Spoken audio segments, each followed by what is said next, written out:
సావిత్రి గారు కొన్ని దశాబ్దాల పాటు వెండితెరను ఏలిన మహానటి. సావిత్రి గారికి ముందు కూడా చాలా మంది హీరోయిన్స్ ఉన్నారు. సావిత్రి గారి తరువాత కూడా చాలా మంది హీరోయిన్స్ వచ్చారు.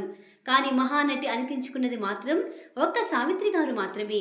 అప్పట్లో ఎన్టీఆర్ గారు, ఏఎన్ఆర్ గారు చాలా బిజీ. ఆ ఇద్దరు సినిమాల్లో చేస్తూ సావిత్రి గారు మరింత బిజీ అయ్యారు. కథ ఏదైనా, పాత్ర ఏదైనా సావిత్రి గారు ఉంటే ఒక నిండుదనం, ఒక పండుగదనం.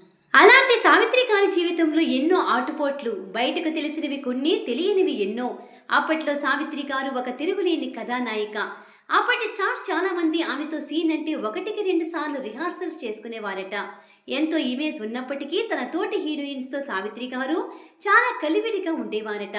తాను ధరించిన ఆభరణాల్లో ఏదైనా బాగుందని ఎవరైనా అంటే వెంటనే తీసి వాళ్ళకి ఇచ్చేసేవారట. సావిత్రి గారి చివరి రోజుల్లో ఆర్థికంగా ఇబ్బందులు పడ్డారని ఇప్పుడు చెప్పుకుంటున్నారు. కానీ ఆ సమయంలో చాలా మందికి ఈ విషయం తెలియదట. అంటే ఎంతో మందికి ఎన్నో దానాలు చేసిన ఆమె ఆ విషయాన్ని ఎవరితో చెప్పుకోలేదన్నమాట. సావిత్రి గారికి మొండితనం ఎక్కువనే మాట అక్కడక్కడ వినిపిస్తూ ఉంటుంది. కానీ ఆమె జీవితాన్ని పరిశీలనగా చూస్తే అమాయకత్వమే ఎక్కువని అనిపిస్తుంది. అమాయకుల చుట్టూనే తెలివైన వాళ్ళు ఎక్కువ మంది చేరుతారనే మాట నిజమనిపిస్తుంది. సావిత్రి గారి గురించి ఎవరు ఎన్ని రకాలుగా చెప్పినా ఆమె పట్ల అభిమానం అనువంత కూడా తగ్గదు. అందుకు కారణం ఆమె అందం, అభినయం మాత్రమే కాదు, స్వచ్ఛమైన అమాయకత్వం కూడా.